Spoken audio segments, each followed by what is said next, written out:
गांव के चाउमीन। गांव में चाउमीन का चलन अभी अच्छे से नहीं आया था, लेकिन सुरेश शहर से चाउमीन बनाना सीखकर गांव में ठेला लगाता है। अरे ये केचुआ है क्या भैया? कैसे खाया जाता है? अरे नहीं नहीं, ये चाउमीन है। चाउमीन शहर में खाया जाता है। कितने की दे रहे हो सुरेश? 10 रुपए की प्लेट भरकर। तभी वहां शहर से पढ़ा एक लड़का आता है। जरा एक प्लेट चाउमीन तो देना। सुरेश उसे चाउमीन देता है। उसे चाउमीन खाता देख गांव वाले भी उससे चाउमीन ले लेते हैं और खाने लगते हैं। अरे वाह सुरेश भैया, कमाल की बनाए हो। 2 प्लेट मेरे बच्चों के लिए भी पैक कर दो। बस फिर क्या था, सुरेश का ठेला लगता है और चाउमीन खरीदने वालों की लाइन लग जाती है। तभी वहां से गांव का साहूकार होकर गुजरता है। और ये क्या भीड़ लगी है? लगता है झगड़ा हो गया है गांव में। चलूं मैं अभी तो मजे ले लूं। अरे कहाँ है, इतनी भीड़ लगी है यहाँ? लड़ाई हो गई है क्या? अरे साहूकार साहब, ना ना ना, कोई लड़ाई ना हुई है। ये तो सुरेश की दुकान है चाउमीन की। हम लोग चाउमीन खाने आए हैं, आप भी खाइए ना। साहूकार चाउमीन खाता है और सुरेश की तरफ देखता है, जो सारे दिन के पैसे गिन रहा होता है। अरे सुरेश, क्या लागत है इस काम की? अरे साहूकार जी, आप अब आए तो ये पूरे 10,000 रुपए ले जाइए, जो पिछले साल शहर जाने से पहले आपसे लिए थे ना। लागत तो क्या कहे, जो आपने दिया था उसी में सीखा भी है और दुकान भी खोल ली। अरे पैसे इतने जल्दी क्या जरूरत थी? कैसे जरूरत नहीं थी साहूकार जी, इतना मोटा ब्याज कहाँ से भरते। साहूकार को अब सुरेश की दुकान को हड़पने की लालच आ जाती है। नाना करते ये सारे दिन में 500 रुपए कमा ही लेता है। अरे गांव में ये ऐसे ही कमाता रहा तो कहीं ब्याज का काम ना शुरू कर दे। अरे भैया, कोई ना कोई जुगाड़ तो करना पड़ेगा। अब साहूकार घर आ जाता है और अपनी बीवी को सारी बात बताता है। हाँ जी, ये तो मैंने भी सुना है कि सुरेश के हाथ की चाउमीन नहीं खाई तो कुछ नहीं खाया। अरे हाँ हाँ, सही ही कहते हैं। मैं अभी खा कर ही आ रहा हूँ। अरे भाग्यवान है, कितना अच्छा हो ना अगर वो पैसा हम लोगों को मिल जाए। क्यों? हैं? हाँ, वो तो है, लेकिन कैसे? हम लोगों को तो चाउमीन बनाना आता ही नहीं है। साहूकार और उसकी बीवी अब रोज चुपके से सुरेश के घर जाते हैं और खिड़की से उसे चाउमीन बनाते देखते। अब क्या था, दोनों को चाउमीन बनाना आ जाता है। फिर एक रोज, और सुरेंद्र, तुझे साहूकारनी ने बुलाया था। बोल रही थी कि बेटे के जन्मदिन में 10 किलो चाउमीन का ऑर्डर देना है। बना दोगे ना? अरे हाँ हाँ साहूकार जी, मैं जरूर बना दूंगा। कब देना है घर में 10 किलो चाउमीन? अरे वो तो तू घर आकर बता कर लेना, मैं नहीं बता पाऊंगा। ठीक है, शाम को काम निपटा कर आ जाता हूँ। सुरेश साहूकार के घर जाता है, लेकिन वहां मियाँ बीवी मिलकर उसे बंधक बना लेते हैं। अरे मुझे क्यों बांध रखा है? मुझे छोड़ दो। आज से तेरा ठेला मैं लगाऊंगा और बहुत सारे पैसे कमाऊंगा। साहूकार एक आदमी को सुरेश की निगरानी में लगा देता है और वहां से चला जाता है। अगले दिन, अरे साहूकार जी, आप कब से चाउमीन बेचने लगे और अपना ये सुरेश कहाँ गया? अरे वो तो शहर गया है, उसका कोई काम निकल आया था। बोल रहा था कि जब तक वो ना आए तब तक मैं ही उसके ठेले का काम कर दूं। पैसे भी तो बहुत उधार ले रखे थे उसने। लगता है कर्जा भरने के डर से भाग गया है। अरे पर वो तो बोल रहा था कि उसने सारा कर्जा उतार दिया है, और वो क्यों भागेगा? इतना तो कमा रहा था। अरे मुझे क्या पता। अरे चाउमीन खाना है तो बोलो, नहीं तो भागो यहाँ से। अरे हाँ हाँ, दे दो दे दो।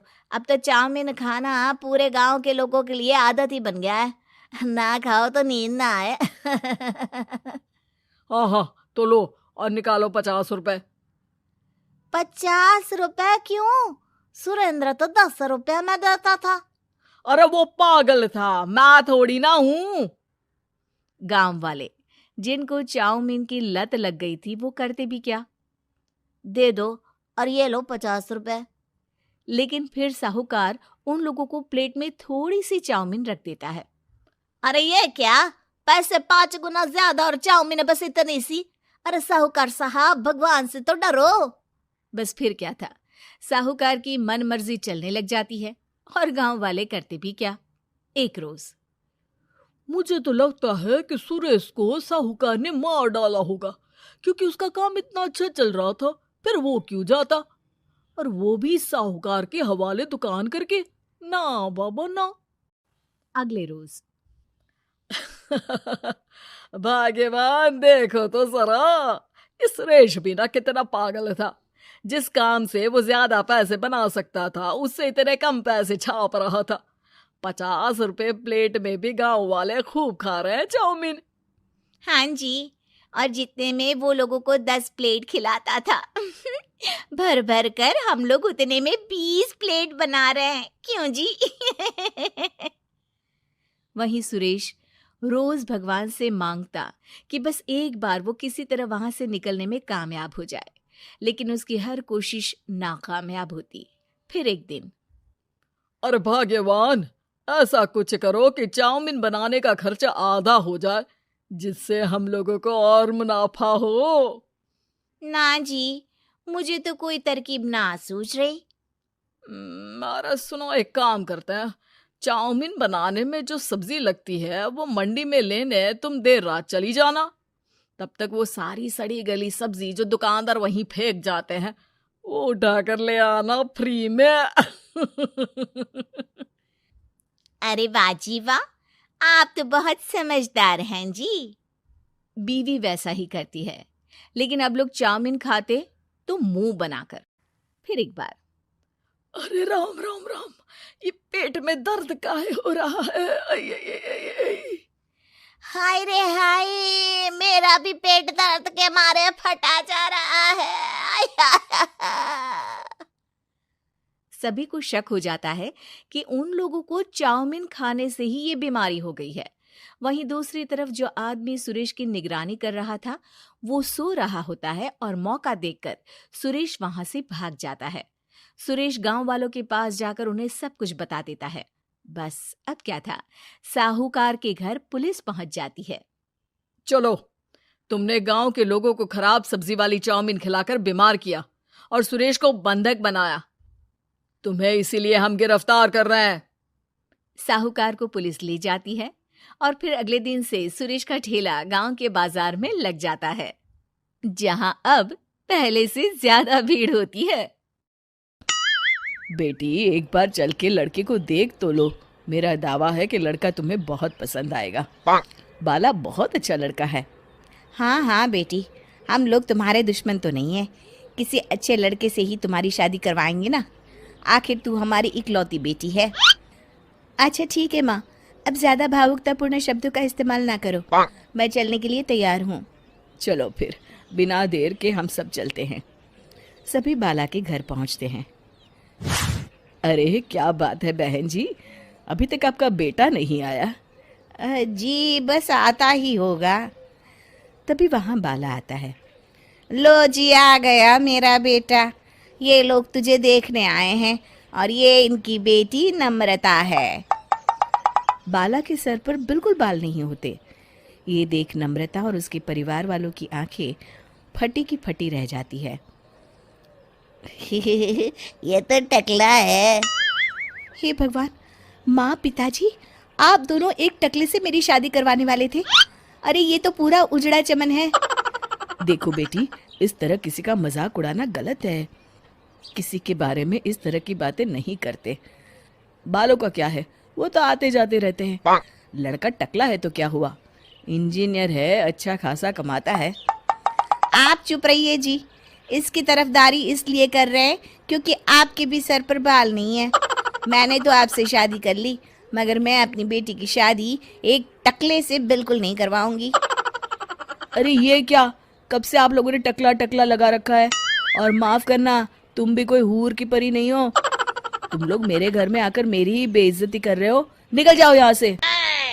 हाँ हाँ तो जा रहे हैं ना, हमें भी यहाँ रुकने का कोई शौक नहीं है। नम्रता और उसके परिवार वाले उठकर वहाँ से जाने लगते हैं। तभी नम्रता का छोटा भाई जाते जाते कहता है, टकला, तेरा बाप टकला। और इस तरह बाला का रिश्ता टूट जाता है। फिर एक दिन सड़क के किनारे एक आदमी घूम घूम कर कंधी बेच रहा होता है। कंधी ले लो, कंधी, एक से बढ़िया एक कंघी ले लो, नए जमाने की कंघी ले लो। अरे भाई ये ले लो। घूमते घूमते वो बाला के पास पहुंच जाता है। अरे भाई साहब, कंधी लोगे क्या? ये लो। तभी उसकी नज़र बाला के सर के ऊपर पड़ती है। अरे माफ़ करना भाई साहब, आप इसे लेकर क्या करोगे? आपके सर पर तो बाल ही नहीं है, आपका तो स्टेडियम पूरा खाली है। चलता हूँ, कंधी ले लो, कंधी ले लो। कंधी वाले की बातें सुनकर बाला को बुरा लगता है। उस समय बाला को ऐसा महसूस होता है कि उसके लिए दुनिया में सबसे कीमती कोई चीज़ अगर है तो वो सिर्फ बाल है। बाला सड़क पर चलते हुए लोगों के बाल बड़े गौर से देखता है। चलते चलते बाला एक मंदिर के पास पहुंच जाता है। हे भगवान, तुमने ये मेरे साथ क्या किया? थोड़े से बाल अगर मुझे दे देते तो तुम्हारा क्या चला जाता? सारी दुनिया मेरा मजाक उड़ाती है। अरे भाई, आज पहला इंसान देख रहा हूँ जो मंदिर आकर भगवान से अपने लिए बाल मांग रहा है। बेटा, भगवान ने तुम्हें सब कुछ तो दिया है, अच्छी सेहत है, अच्छी नौकरी है, लगता है तुम्हारी तबीयत ठीक नहीं है। घर जाओ, सब ठीक हो जाएगा। बाला वहाँ से चला जाता है। घर पहुंचकर बाला खाना खाता है और अपने कमरे में सोने के लिए चला जाता है। फिर सुबह जब बाला सोकर उठता है तो आईने के सामने अपने आप को देखकर हैरान हो जाता है। बाला के सर पर एकदम घने बाल आ जाते हैं। बाला खुशी से झूम उठता है। अरे, ये तो चमत्कार हो गया, मेरे सर पर बाल आ गए। लेकिन ये हुआ कैसे? दोस्तों, अगर आप इस कहानी का दूसरा भाग देखना चाहते हैं